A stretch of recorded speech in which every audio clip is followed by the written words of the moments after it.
seriez prêt à payer un montant d'argent pour votre consommation d'eau? Donc, plus vous consommez, plus vous auriez à payer de l'argent. Un peu comme l'électricité. Allez répondre à la question sur nouveau.info en balayant le code QR qui apparaît à l'instant et n'oubliez pas non plus de commenter. Dominique, je t'avais promis de te donner la parole. Je pense que tu veux nous parler tu sais, individuellement, là, au Québec, on consomme pas mal de litres d'eau chaque jour. Combien au juste? Bon, selon les chiffres de 2015 qui sont présents dans la stratégie qui a été déposée lors du dernier mandat, là, on est à 573 litres par personne par jour. OK, ça compte la consommation résidentielle, la consommation non résidentielle et les pertes. Et là, j'entends François et Nada qui disent les citoyens individuellement ne peuvent pas être perdants parce qu'il y a eu des déficits d'investissement dans les infrastructures. Ils ont raison, mais dans la consommation résidentielle, il y a quand même au Québec 60 litres d'eau par personne par jour qui sont consommés de manière supplémentaire. Au Canada, 60 litres d'eau par jour. 60 litres par personne par jour. On n'a pas besoin de gaspiller ça. Ben, en fait, c'est là que la question des habitudes devient importante. Pourquoi est-ce qu'au Québec, on fait quelque chose individuellement qui fait en sorte qu'on en arrive là? Il y a des pistes de solutions, on y reviendra. Il était grand temps de changer le code de construction, notamment parce qu'il y avait ici des éléments en plomberie qui étaient permis, qui n'étaient pas permis ailleurs. Mais bon, on y reviendra. Il y a aussi... Mais la réalité, c'est qu'on peut changer les choses par règlement, entre autres municipaux, entre autres en interdisant qu'on arrose notre driveway, peu importe, à n'importe quel moment de l'année. Ce gars-là aurait dû avoir un ticket, il aurait dû payer pour ça. Payer quelqu'un. Il y a déjà des infractions. Même Victoriaville, ils l'ont fait. Toutes les grandes villes ont déjà des escouades d'eau qu'on paye déjà. Voilà. Donc là, on va repayer un autre. On va payer des fonctionnaires qui vont gérer ces taxes-là. Okay, tu vois, parce qu'à un moment donné, ça n'a pas de sens. C'est ça l'affaire. C'est qu'on est toujours en train de dire, OK, donc là, ça prend une escouade parce qu'on va donner des tickets. Donc, parce qu'on dit, personnel, c'est toi, exactement. On va se promener sur la route, C'est exactement ça. Il faut amener du personnel, on est en pénurie main-d'œuvre. Alors que là, on a un message. On a un message à passer. À un moment donné, ce qu'il faut se poser comme question, c'est comme société, c'est quoi le message qu'on veut passer sur l'eau et de la façon qu'on la consomme? Est-ce qu'on est capable, il y a des pays dans le monde, j'en ai un exemple, le Danemark le fait, des pays comme la France le taxent, différentes façons de taxer aussi, il n'y a pas une façon unique. Mais la question ici, elle n'est pas économique, c'est une question de principe. Si on demande aux entreprises de payer, c'est une bonne chose, il faut que les entreprises payent. Mais comme citoyens, qu'est-ce que nous on fait? J'ai un paiement on va prendre juste 15 secondes avec les entreprises. Esquerre, OK? On est fiers d'Esquerre, c'est notre visite, notre carte de visite à travers le monde. Donc, quand on fait venir la Formule 1 ici, puis on leur donne des grandes subventions pour les faire venir ici, puis on dit ça représente Montréal à travers le monde, on est fiers de ça, on leur donne des subventions. Puis Esquerre, qui vend ses bouteilles d'eau à travers le monde, on veut les taxer parce que... Pourquoi? Parce qu'ils vendent de l'eau. Ils vendent de l'eau, oui, mais ils font travailler des gens. Ils utilisent une ressource peut-être, mais... Produit de base. OK, mais regarde, moi, sur ma terre, est-ce que je dois payer... Est-ce que je dois payer sur ma terre pour utiliser la terre? Non, j'allais acheter la terre. Donc, c'est la même chose, il faut... Non, je veux des taxes.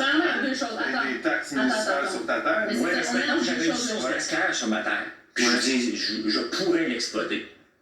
Qu'est-ce qui m'empêcherait? Mais là, il y a différentes choses. Il y a les compagnies qui, oui, mettent en bouteille ou utilisent l'eau pour la consommation. Mais c'est les compagnies entreprises qui utilisent de l'eau pour produire. Exactement. Donc, c'est même pas la vente de l'eau. Puis moi, je me dis que l'individu va payer cette eau-là s'il décide d'en acheter en bouteille. Ce geste-là doit être payé, à mon avis, s'il ne vient pas de façon gratuite chez nous, avec une consommation qui va changer. Je suis d'accord, mais c'est pas payant. Sur l'idée de Michel, de Victor. Oui, vas-y, Dominique. J'ai envie d'aller ailleurs aussi, parce que c'est facile de se dire, mais regardez à quel point on a des lacs et des rivières au Québec, c'est fantastique, il y en aura toujours de l'eau. Ben, il y a de plus en plus de cours d'eau en ce moment qui sont aux prises avec des problèmes d'algues. Oui, absolument. Il y a de plus en plus de rivières dans lesquelles le taux de pesticides est très élevé. On dénote dans les dernières années une baisse de l'écosystème maritime du Saint-Laurent parce que la qualité de l'eau se détériore, il y a moins d'oxygène. À un moment donné, là, à partir du moment où est-ce qu'on se dit on est au Québec, on est chanceux, oui, on a un avantage, très bien, il y a les changements climatiques, il y aura des réfugiés climatiques, il y aura des gens qui vont venir ici, puis à ce moment-là, ça nous fera plaisir de dire très bien, venez, et on va vous faire la place que vous méritez. Mais si on n'a pas commencé à changer nos mentalités, on ne sera pas capable. Justement, je vais vous amener sur nos mentalités communes. Qui faire attention à sa consommation d'électricité pendant certaines périodes, quand on nous le demande, entre autres du côté d'Hydro-Québec, ou par rapport au trou. C'est très simple. Au chalet, je n'utilise pas l'électricité, j'utilise du bois qui est mort. Bon. Ici, j'utilise le gaz naturel à Montréal.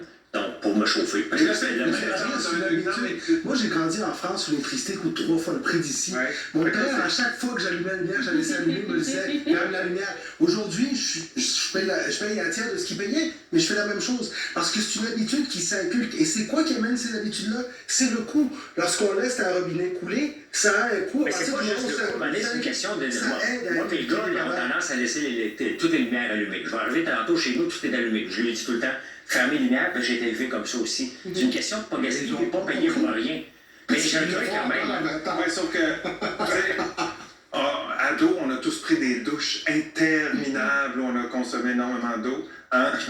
Et moi, il a pas vécu ce que j'ai vécu. En tout cas, il y avait des ados. Il y a une raison pourquoi j'aime les douches froides. Hein? Tu sais, le jour, si tu dois payer pour chaque litre, une redevance pour chaque litre que tu utilises, ça va faire réfléchir. Ça fait éteindre les lumières de certains, ça va faire éteindre les robinets de l'autre. Ouais, mais il ne faut pas oublier, là, ça demande une adaptation aussi à chaque famille, à chaque foyer, une question de compteur. Ça va beaucoup plus loin que juste dire c'est utopique, c'est beau, on va toucher votre portefeuille, vous allez apprendre à vous contrôler. Avant d'utiliser tes taser gun, il faut que tu te poses des questions, puis je pense qu'on est pas mal. Il n'y a pas une seule façon de faire ça. Il n'y a pas une seule façon de taxer l'eau, de trouver une façon d'avoir des redevances sur l'eau. Il peut y avoir des montants minimales, il peut y avoir des compteurs qui sont faits. On fait déjà des montants minimales. Il peut y avoir des calculs aussi qui sont faits par rapport à la consommation. Mais la vraie question qu'il faut se poser... Il y a des principes à développer ici, sauf que le principe même de payer pour l'eau, à partir du moment où on va s'introduire là-dedans, on va être capable aussi de définir la meilleure solution. OK, mais comment on va le faire? Parce que ici, dès qu'on installe une nouvelle taxe, on dit un nouveau département de fonctionnaires. On a une boulimie. Regarde, non, mais à un moment donné, il faut en parler. Regarde juste Trudeau, depuis 2019, il y a 33% de plus de fonctionnaires. La Ville de Montréal, elle croule sur les fonctionnaires. On n'est pas pour en rajouter en mettant d'autres systèmes. Il faut voir, est-ce qu'on peut les inclure dans le système? Tu faisais la promotion des squats de l'eau tantôt? Mais elle existe déjà. Elle existe déjà, cette escouade-là. On veut rajouter une taxe avec un autre escouade. Mais Michel, moi je vais suivre le raisonnement de Nada parce que le raisonnement de Nada dit la chose suivante. On sort pas le taser. En fait, elle le dit, on sort pas le taser gun tout de suite. Le gouvernement du Québec s'est doté d'une politique de l'eau en 2002. OK, ils ont identifié de manière prioritaire les municipalités. Ensuite, donc j'en parlais, le code de construction. Puis ensuite, les entreprises. C'est là où on arrive avec le projet de loi 20. Puis ensuite, les citoyens. Le taser gun, on n'est pas loin. Là. Puis malgré tout ce qu'on a fait depuis ces années-là, parce que c'était bien pire avant la consommation d'eau personnelle, on est encore les cancres au Canada. Fait qu'à un moment donné, on ne peut pas ne pas considérer le taser gun pour reprendre les mots de Nada. Donc, peut-être une autre étape à franchir. Un premier commentaire, tiens, notre Alex favori, notre Alex Perron qui nous écrit « Non, on paie déjà beaucoup de choses et pas pour un produit si important de base. Si on cherche des sous, les grandes compagnies qui embouteillent sans fin sont là. » Et en effet, le gouvernement veut aller augmenter les redevances et pas à peu près. On s'arrête quelques minutes dans une pause. Au retour, d'autres commentaires. Par rapport à l'eau. Les grandes compagnies qui font de la surconsommation par rapport à l'eau, par rapport à l'électricité, je serais d'accord en tant que citoyenne que le gouvernement va piger dans les poches de ces compagnies-là pour récupérer un peu d'argent là-dedans. Mais encore là, de là à mettre des taxes pour que les personnes individuelles, il y en a déjà des taxes, veux pas. Puis il y a plusieurs villes où est-ce que tu fais juste ouvrir le robinet, ta taxe d'eau vient de partir, là. Hein? En tout cas, partagez, likez, commentez, puis n'oubliez pas, tout commentaire est bon, que ce soit positif ou négatif, il y a toujours quelque chose de très bon à apprendre. Passez une excellente journée, les amis.